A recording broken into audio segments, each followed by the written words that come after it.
আমাদের প্রিয় নবী হযরত মুহাম্মদ সাল্লাল্লাহু আলাইহি ওয়াসাল্লামের ইন্তেকালের পর বেলাল রাদিয়াল্লাহু তাআলা আনহু প্রায় পাগলের মতো হয়ে যান। তিনি ব্যাগ গুছিয়ে চলে যাচ্ছেন।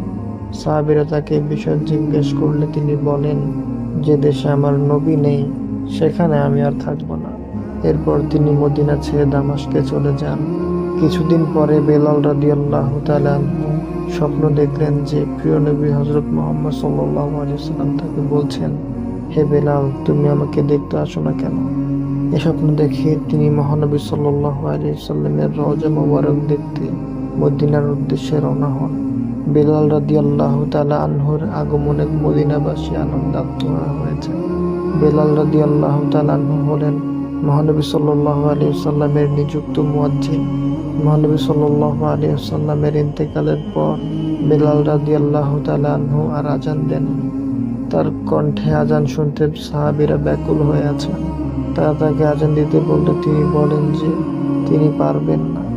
অনেক জোর করে তাকে বললে তিনি উত্তর দেন, আমাকে আজান দিতে বলো না, কারণ এটা আমি পারবো না।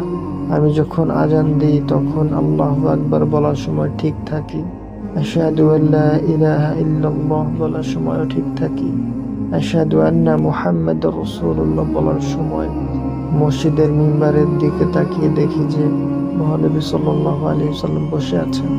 কিন্তু যখন মিম্বারে তাকিয়ে তাকে দেখব না তখন আর সহ্য করতে পারবো না। কিন্তু তবুও সাহাবীরা জোর করলো।